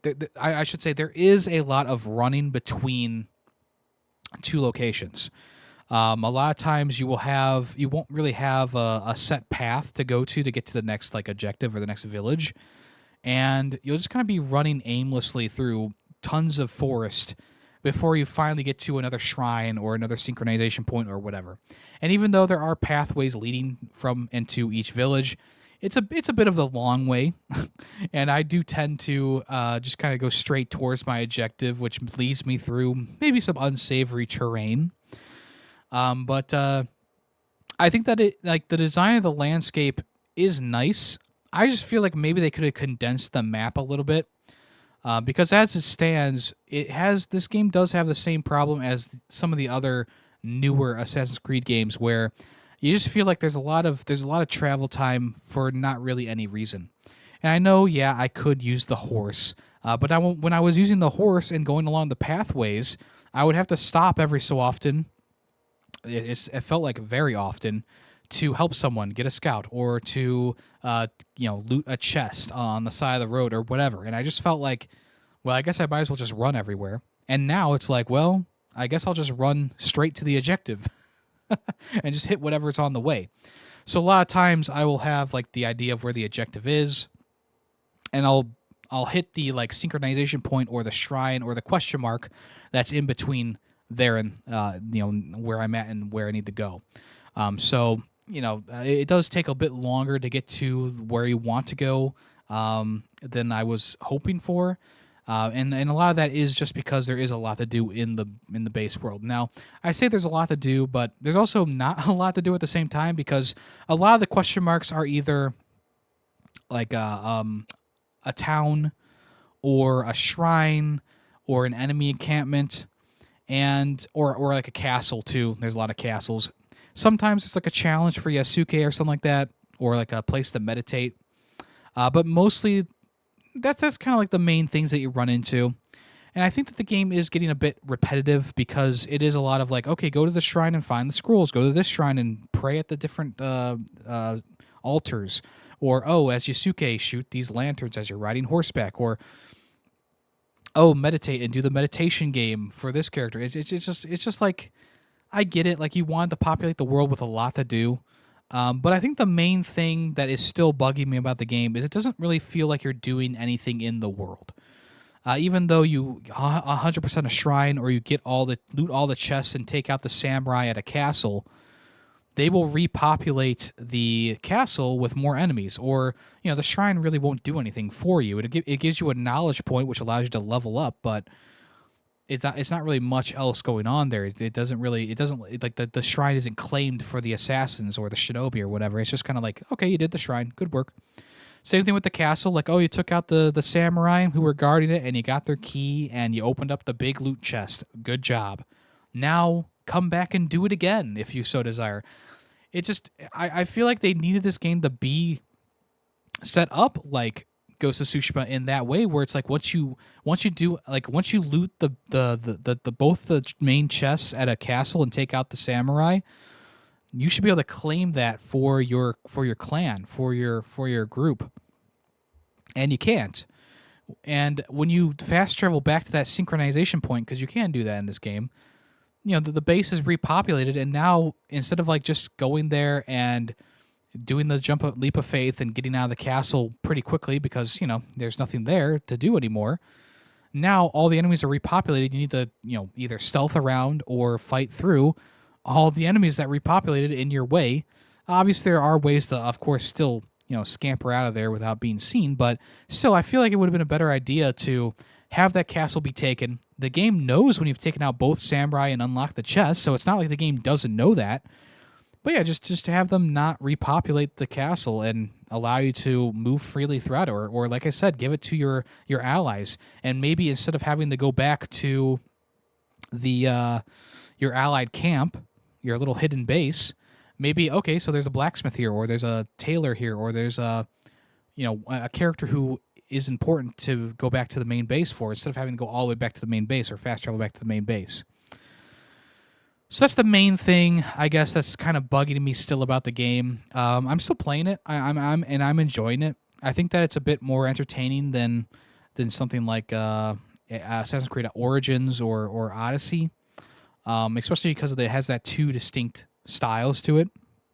But I think I guess the two things that are kind of bugging me is the amount of travel time is still pretty high, and the idea that like you do this castle or you do this like enemy and base, there's like little like bandit bases as well, and you take them out, and they just repopulate when you respawn in the area. It just kind of takes you out of it a little bit, because you wish that as you were doing this, you take out a bandit camp, and the bandit camp's gone, and now it's either reclaimed by the civilians or your clan takes it over. But no, they're just back. They're back the next time you walk through, and that is a bit of a sticking point for me. I guess I could say. But other than that, I'm enjoying the story. I am enjoying the characters. I think it's cool that the two characters are so vastly different here, and I think that the open world is nice and it looks nice, and I'll keep playing it. Yesterday I tried to play more, but I was just too tired. So I'll try and play probably more today. All right, I played and finished a game called Spilled with an exclamation point at the end. This is a game where you play as this little tugboat kind of thing, and you go through like these little areas and you clean up all the oil that's been left behind by another ship. There's also bottles to clean up, fires to put out, dirt to clean off of things as well. And as you do that, you earn money, and you can upgrade your boat to have a bigger scoop for the garbage, or a bigger place to hold the oil before you put it to the recycling plant, or whatever. Also, later on, you get like this magnetic hook that can pick up oil barrels, which also repopulate the oil in the area, and those give you lots of money too. So it's a very conscious kind of game. It's obviously a game that has a point, much like Lumberjack from a few years ago, where you play as a lumberjack bear. This one also has a eco-friendly message to it. By cleaning up the area, the areas become more vibrant. The sea life is shown off. It's got a very nice art style to it.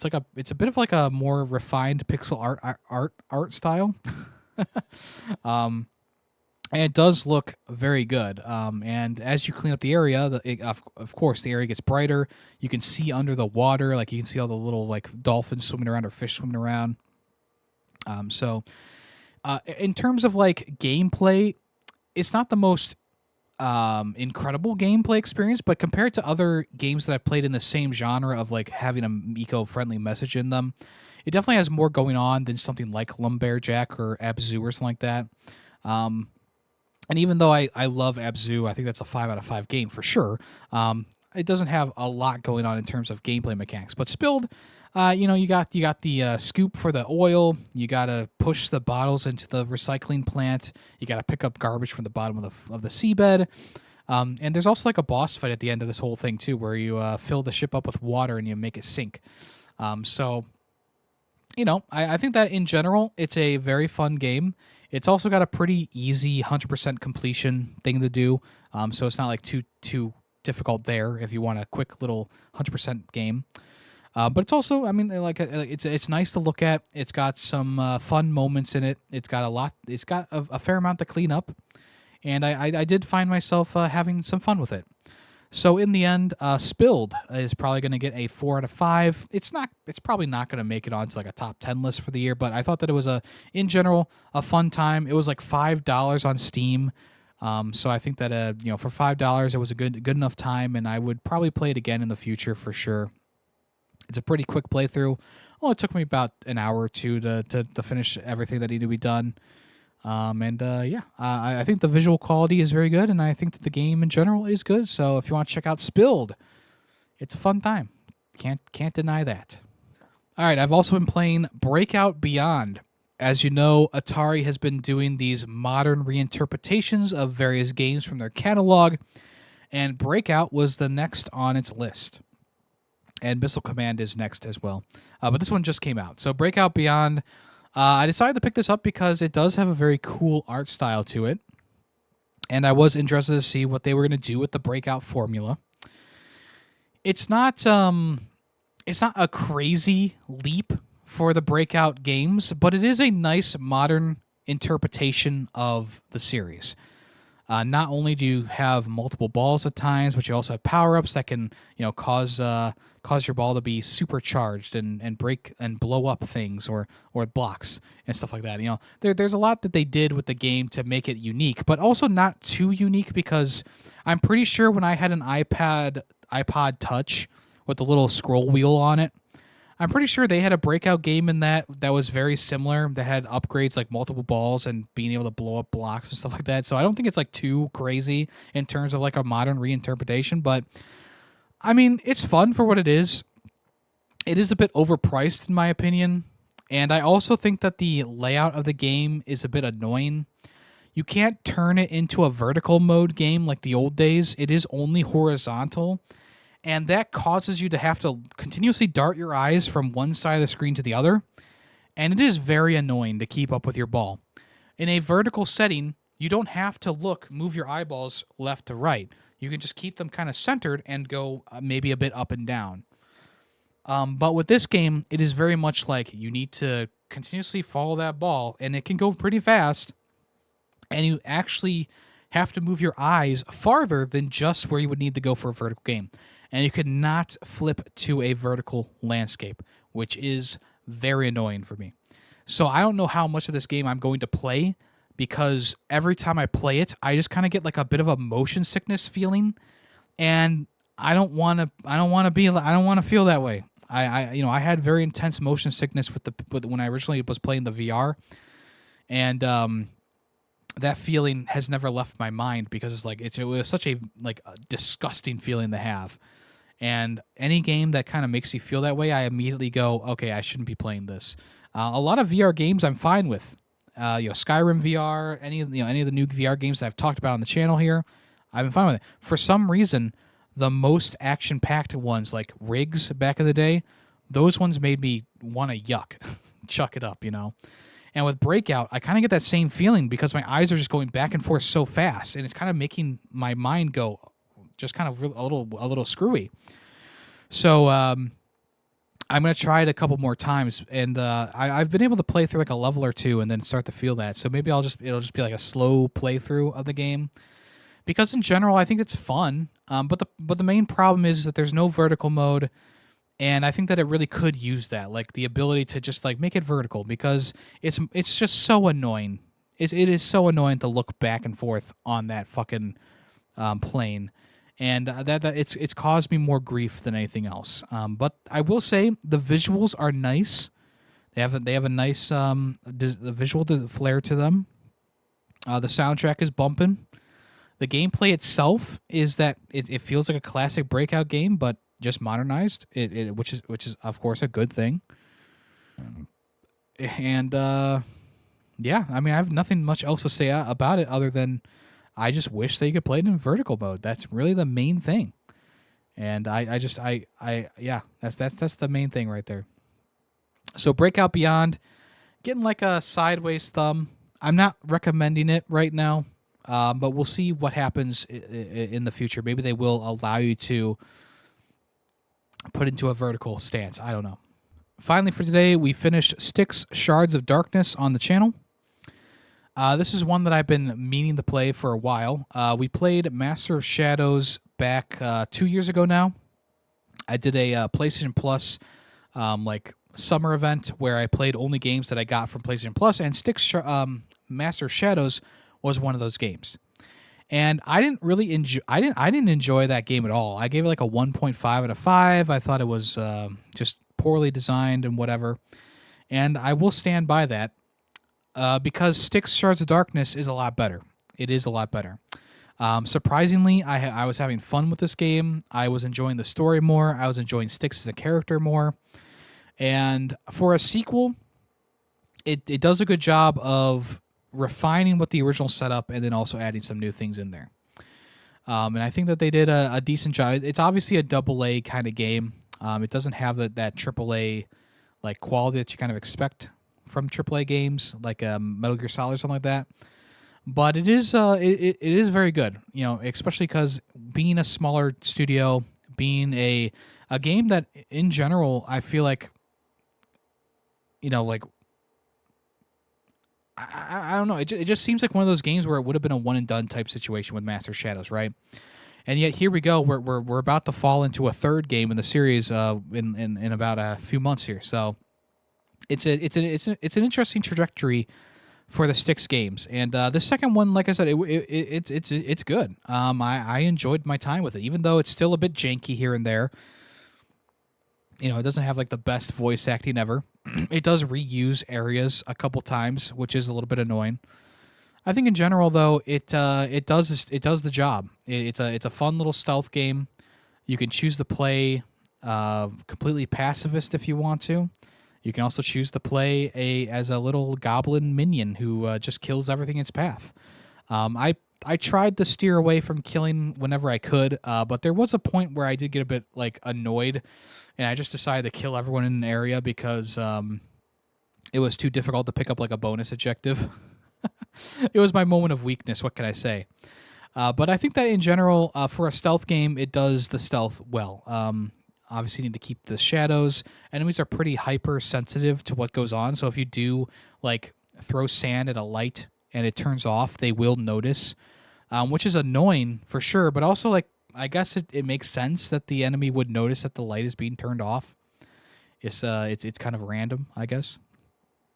There's a lot of different mechanics to the game as well. You still have like your Styx abilities to make a clone and go and have your clone do something for you, or you can like you can also like throw up into like water supply to poison enemies and stuff like that. So there's still a lot of that going on too. And yeah, I just had a good time with it. I guess that's really all I gotta say here.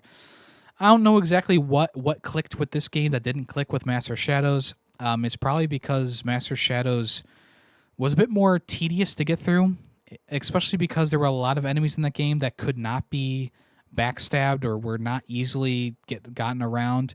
There was a lot of there was a lot of jank in this game, but there's way more in the first game. That game didn't really work too well. Obviously, with Shards of Darkness, it worked better. Not perfectly, but it worked better. So I guess there's also that sense where the frustrations didn't pile up. You know, every once in a while, Styx wouldn't grab onto a ledge, you know, but it wasn't like the most detrimental thing in the world because it happened once. I got past it. Then it wouldn't happen again for another couple levels. So, and even then, like I was saving pretty consistently throughout the game too, which I don't remember if the first game had a save state system. I do know that it did have auto saves, of course, but I don't know if you could save anywhere you wanted to. I don't remember. But with Shards of Darkness, I guess I just had a better time in general. And what more can you ask for? I ended up giving it a 3.5 out of 5, and I'm going to put it into the B tier. And we'll see what the new game has in store. I'm actually kind of excited to play the new game now that I've played both the other games. And if I hadn't played this game, I would not have been interested at all in the new one. But now that I played this game, yeah, I'm interested. I will play Styx. What's it called? Greed of something. I'll play it. And hopefully it's even better than this one, which would be nice. So there you go. All right, we're going to combine the next section, what's in the news, and what's coming soon.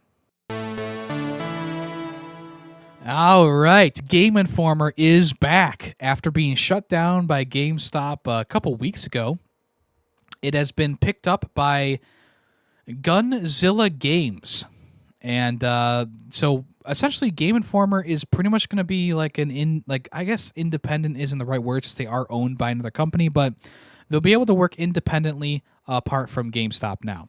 And they were actually able to take all their backlog of magazines and stuff like that with them, including the branding for it as well, which is really nice. So in a post on Twitter, they said, Gameinformer is back. The entire team is returning, and we can't wait to reconnect. Come join us to celebrate the best in games, the people who make games, and the people who play games from around the world. And they had a little video where they were excited to, just talk about what they were going to do, where they were going to go. I mean, obviously, Gameinformer was much bigger back in the day, like during the PS2 era and like the 360 era. I feel like that was like the big boom for Gameinformer. Like they really were huge. Plus, you got a free Gameinformer subscription with the Power Up Rewards program, which a lot of people were using back then, including myself. But once I decided to not shop at GameStop too much anymore, that's when I decided, like, I'm going to drop my Power Up Rewards. I don't need, do I really need Gameinformer? And that's kind of when I dropped off. Also, I felt like the Gameinformer stuff was starting to drop off in quality too, and maybe it's because GameStop or whoever was, pointing the finger back in the day, maybe they were just going a bit of the wrong direction. But GameStop is officially coming back. They will be bringing back a new physical and digital version of the magazine, which is great. And you can actually sign up on their website for their newsletter and for anything new coming out about the magazine.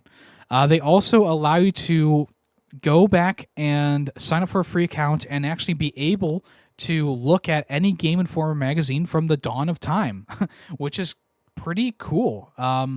I love this idea of being able to go back and just read any magazine that you want to. There's a couple magazines that are very much at the forefront of my mind when I think of Gameinformer, like those classic covers. And I would love to go back and maybe flip through them. And yeah, it's one of those things it's a very happy moment right now in gaming. We'll see what all happens, of course, at the end of the day. But as of right now, very cool. Love that a lot. And we'll see what Gameinformer decides to do in the future, and we'll see when their first magazine is published. And I'm guessing that I'm guessing that the digital version is going to be the way that they go. I know that they said that they were going to do physicals, but it's possible that after, I guess they're probably going to, what they'll probably do is they'll judge the interest for that, right? And even though I love having a physical magazine in my hands, I guess I wouldn't mind reading a digital one, I suppose, but I do love having a physical thing in my hands. Like that's why I subscribe to a metal magazine. Yeah, even though I could read it digitally day one, I do wait the week to get it because I just love flipping through a magazine. It's just one of those things that maybe it's just from, back in the day as a kid. That's what I used to do with Gameinformer and Nintendo Power or whatever it was called. And it's just one of those things I like to do. It's a chill time. All right, Vampire the Masquerade Bloodlines 2 has been delayed again. It was originally supposed to release in the first half of 2025, and now it's been pushed back to 2025, October 2025, my bad, October 2025. So, the people behind the game came out and they said, hey, we need more time with this, which, they've been asking for more time for quite some time. I feel like at this point, I don't know, just like push it back enough that like you don't feel like you'll ever need to push it back again. But I guess the new delay is to add more narrative depth and character development into the game. So I guess there's can't really complain about that too much.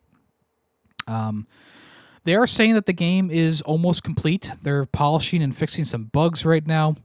In the description on YouTube, it says Paradox Interactive and the Chinese Room are committed to delivering this game, and we believe that ensuring great technical quality is more important than sticking to a specific date. In a press release, they said the game is currently in late development stage, and feedback from the community has been taken into account during this time. TCR is working hard on quality assurance to ensure it is stable and free of bugs that will not disrupt the player experience. Coming out later in 2025 than expected. But if this game comes out and it's as revolutionary or as well received as the original Bloodlines game, then they have nothing to worry about. I think the problem is that the original game is so beloved in the community that it's going to be very, very difficult to live up to those expectations. Even though the game does look good from what they've shown, it's going to, no matter what, I think it's going to live in that game's shadow, because Vampire the Masquerade was such a revolutionary game, not only in writing, but also some gameplay mechanics in there as well. And I don't think that this game, Bloodlines 2, is going to revolutionize the industry like the original one did, but I guess we will wait to see. We'll find out what happens. But as of right now, the Vampire the Masquerade Bloodlines 2 is supposed to be releasing in October 2025 now, and we'll see if it gets delayed again. All right, Indiana Jones is getting a physical release on the PS5. They also showed off the PS5 limited, not limited, but collector's edition, which is the same as the Xbox One. You get the game, of course, with a steelbook. You get a All-Maker Relic replica. You get the Great Circle Globe with hidden storage inside. You get a new adventure journal. You get the Orders of the Giants DLC. You get up to 2 days early access to play the game, digital art book, Temple of Doom outfit, and you get the pre-order bonus of the Traveling Suit outfit and Lion Tamer whip. So you might be wondering, like, Yemmy, are you going to get this game physically? Are you going to get this game physically? The answer is no, probably not, and maybe I will never. And the reason why is because the game disc, it does come with a disc, thank God, but it's just like an unlock thing where you have to download the entire game after you put it into your console, which is unfortunate.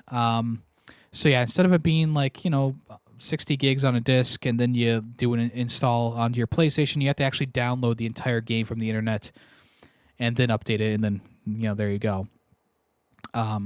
It's possible that it was a big file size, but I mean it's not like it's uncommon to see 2 discs in a case.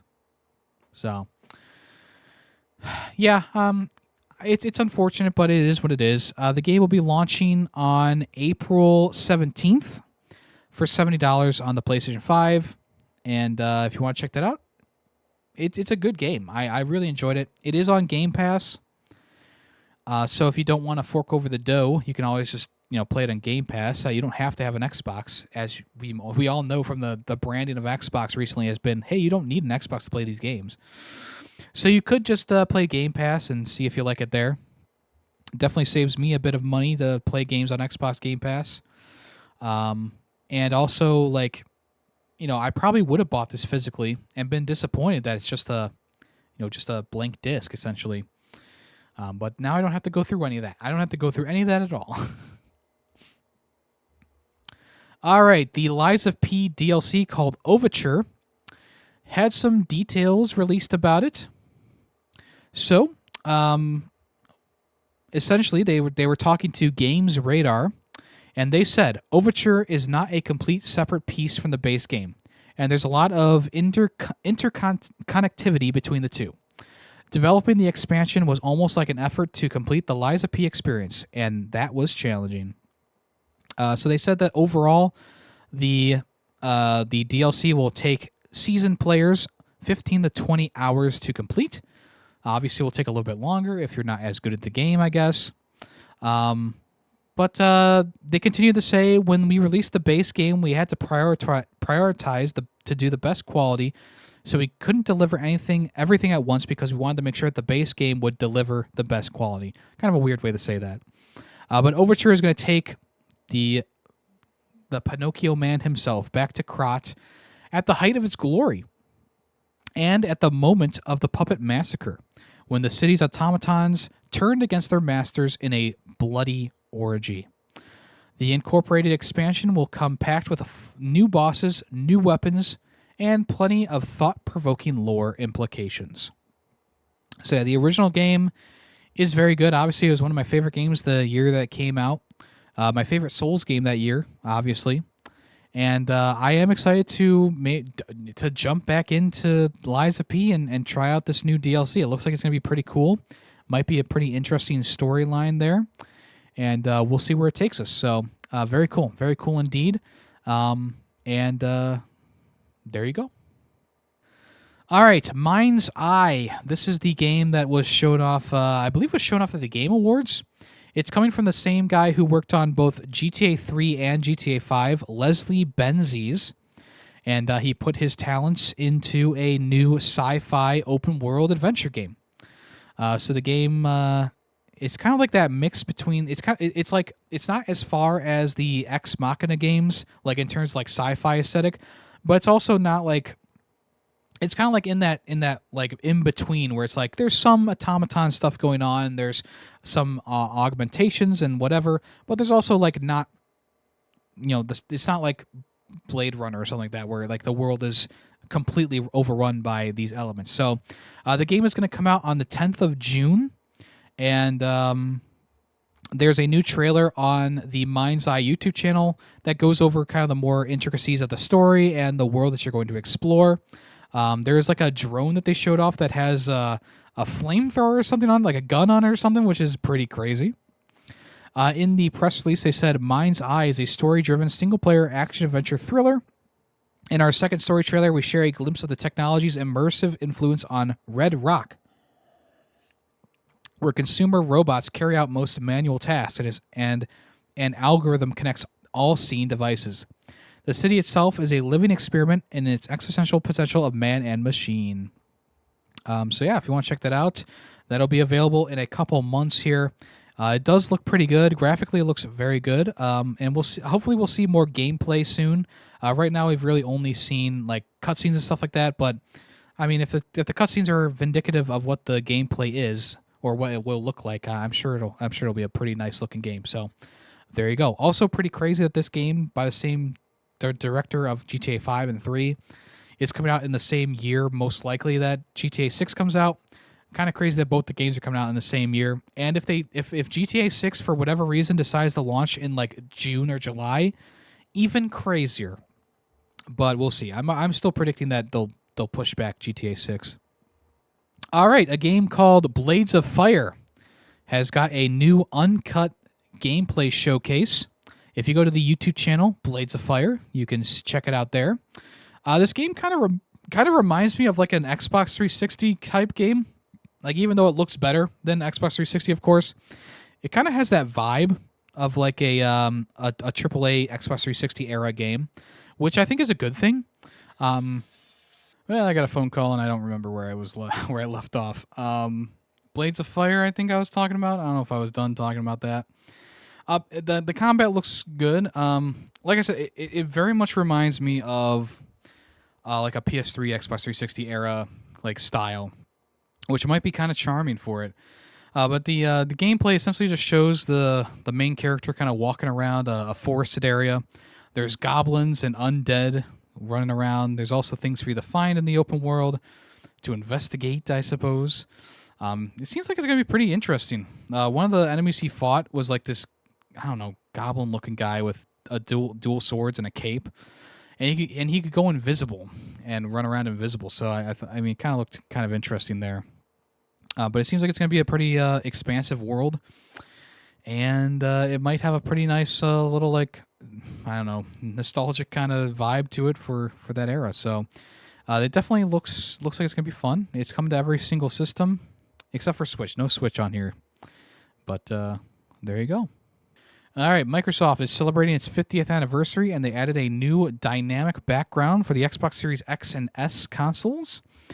So essentially what this dynamic background is characters from all across the Microsoft-owned IPs will pop up in the background and just kind of stand there. They don't move or anything. They're just like PNGs or whatever. So, of course, you got like Marcus Phoenix. You got the Doom guy. You have Master Chief. You have the girl, the demon lady from Diablo. There's an Overwatch 2 character in there, Luna, I think her name is. There's the Ghost from Modern Warfare is there. The Skyrim Dragonborn Rasputin or Raz from Psychonauts. So yeah, I'm guessing that they kind of like pop up randomly or whatever in a random order, and they just kind of like show up.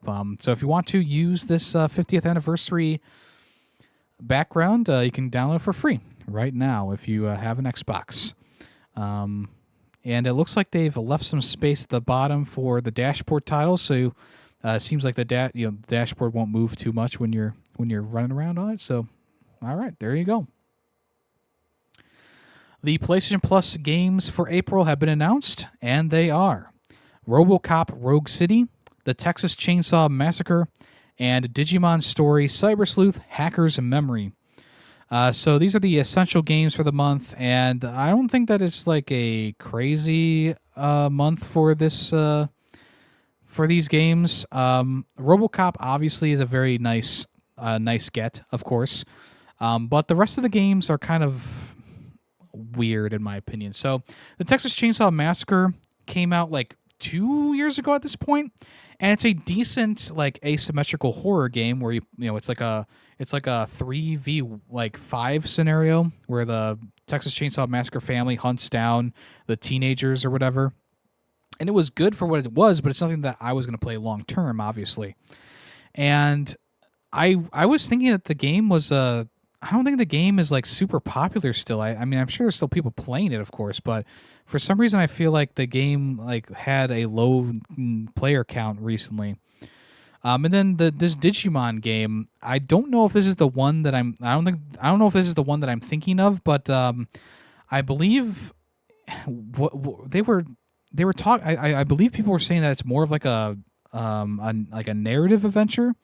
But then again, this doesn't look like that. From the screenshots that I'm seeing, it doesn't look like it's what I thought it was. But I don't know how many people are like that interested in Digimon still. I'm sure it has a good following. That's not what I'm saying. But I think that the wider audience is not going to really care about a Digimon game being put onto PlayStation Plus. Maybe I'll try it out. Maybe I won't. I don't think I'm going to play any of these games. I mean, I've already played RoboCop a bunch on Steam, so it's not like I have a big, it's not like I really want to replay that game anytime soon. But yeah, these will be available on April 1st, which is also my birthday. So if you want to check those out, they'll be available soon. And then here are 3 games that are available with Xbox Game Pass Core right now. They added Batman Arkham Knight, Monster Sanctuary, and Tunic, which is nice. Tunic is a very fun, kind of like Zelda-inspired game, but it's also a bit hardcore. And it's a bit of a Metroidvania as well, finding things to unlock, ways to get through. I never did finish it because I got very confused as to where to go. So maybe I'll jump back on it eventually in the future. Monster Sanctuary is a Metroidvania inspired by the world of Monster Sanctuary. Explore the expansive lands and call upon your monsters to lend a hand in and out of combat. Use their unique skills to fly, ride, brute force your way through environmental puzzles and precise platforming. It's got a pixel art style, which is nice, and it looks like there's over 100 different monsters to use, which is pretty crazy. So if you want to check that out, that's available on Xbox Game Pass Core right now. There you go. And then Batman Arkham Knight. I mean, what more is there to say about Batman Arkham Knight? It's a good Batman game. It's better than Batman Arkham Origins and Asylum, but I still prefer City over Knight. Even though Knight has a better graphic style and whatever, I think that City's story and overall plot is better than Knight. But it's still a great game. So if you want to check that out, that is available on Xbox Game Pass Core. There you go. All right, folks. Well, that'll do it for the news and what's coming soon. Let's go ahead and do Guess That Song. If you know the name of the song and the game that it came from, I will give you a super reaction in Discord, or I'll give you a heart and a congratulations on YouTube, or I will give you a whatever on Spotify and a congratulations on Spotify, because I can do that now. You can comment in any of those places, and I'll respond to you. Let's go ahead and listen to today's song right now.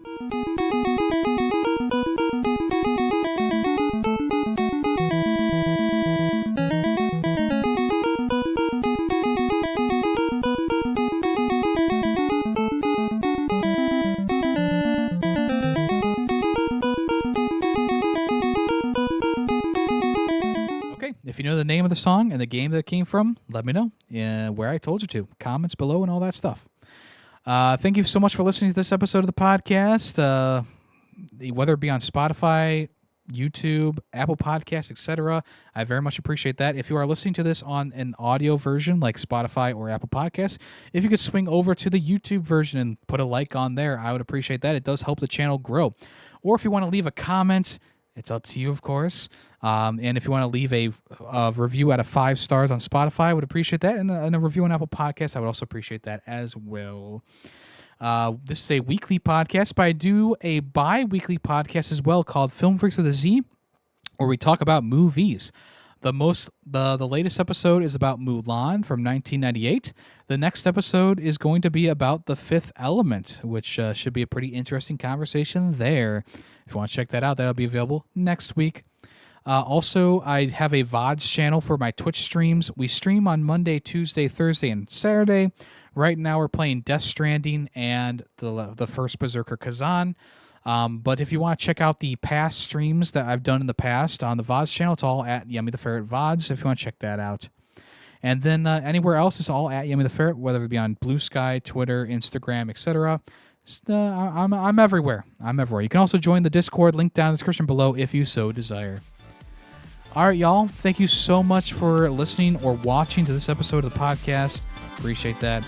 I am Yemmy the Ferret, and I am out of here. So long. The Ferret 64 podcast is owned and edited by Yemmy the Ferret. Small sound clips used throughout the podcast were made by Yemmy the Ferret. The song in the intro and outro is Nightshade by Adhesive Wombat. The Ferret 64 logo was made by Player2P2. News sources include PushSquare.com, NintendoLife.com, and PureXbox.com. All opinions, video game related, are my own. Thank you for listening.